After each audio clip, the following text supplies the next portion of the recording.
Et c'est l'heure de la revue de presse internationale d'Hélène Frade. Rebonjour Bonjour Hélène. Marianne.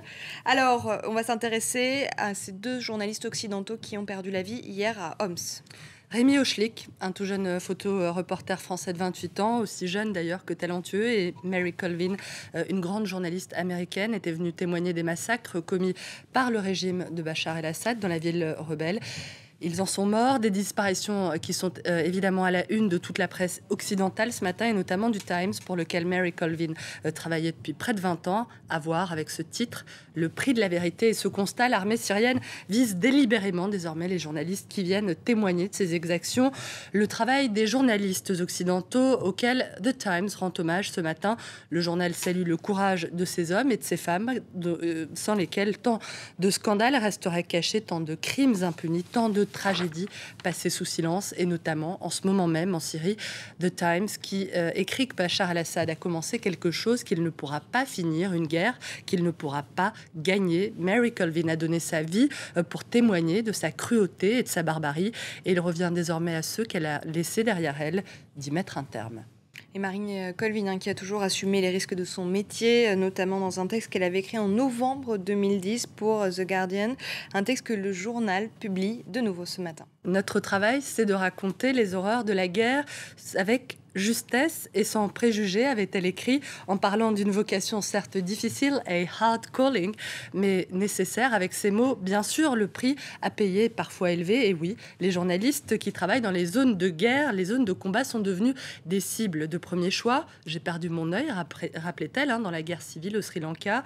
Et je me suis souvent posé la question, ce travail en vaut-il la peine? Et ma réponse, c'est que oui, il en vaut la peine. Nous pouvons et nous devons faire la différence en exposant les horreurs de la guerre, et particulièrement celles qui touchent les civils. Oui, nous avons la foi parce que nous savons que nous pouvons faire cette différence. Il ne faut pas oublier non plus qu'en Syrie, ces civils témoignent eux aussi des violences du régime, souvent au péril de leur vie. Et cette fois, c'est The New York Times qui leur rend hommage et qui rend hommage à leur travail en revenant sur ces milliers d'images tournées par des dizaines de citoyens syriens envoyés aux quatre coins du monde, des Syriens qui ont compris que le régime voulait les couper de tout et qui ont envie, malgré tout, de montrer ce qui est en train de se passer dans leur pays. Le régime a beau essayer de couper Internet, essayer de couper les Syriens du reste du monde, ils parviennent tout de même, raconte The New York Times, avec ingéniosité, avec des moyens de fortune, en branchant leur ordinateur, parfois sur une batterie de voiture ou en utilisant des téléphones satellites à communiquer avec l'extérieur.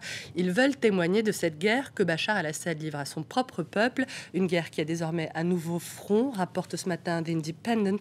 La ville de Achipasa, c'est dans le nord-est du pays, sur la frontière turque, une ville qui est elle aussi assiégée en ce moment et bombardée par l'armée syrienne.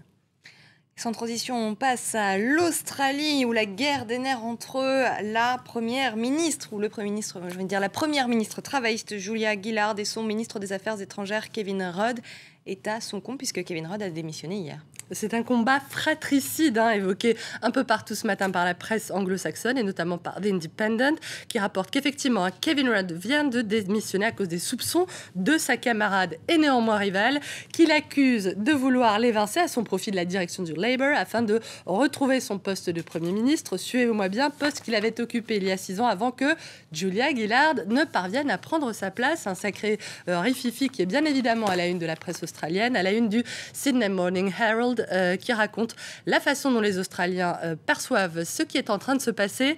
C'est à peine mieux qu'un feuilleton télé soap opera en version originale. Les chaises musicales version australienne. Et on termine avec cette initiative du nouveau gouvernement italien qui a décidé de rendre publics les salaires de ses ministres. Une initiative saluée, c'est peu de le dire, par les Italiens qui se sont littéralement rués sur le site où ces salaires étaient publiés. Résultat, des serveurs plantés à cause de l'affluence. Alors pour ceux qui n'ont pas pu accéder à ces informations, rien de tel qu'une bonne vieille version papier avec la Repubblica qui publie donc les fameux salaires et auquel la nouvelle ministre de la Justice, 7 millions au compteur l'année dernière, a donné une interview pour se justifier. Oui, elle a gagné 7 millions d'euros l'année dernière en travaillant comme avocate, mais elle a, dit-elle, payé beaucoup d'impôts. Vous êtes vivre en Italie alors pour gagner plus que les hommes, parce qu'en France, ce n'est pas le cas. Encore merci beaucoup Hélène Frade pour cette revue de presse internationale.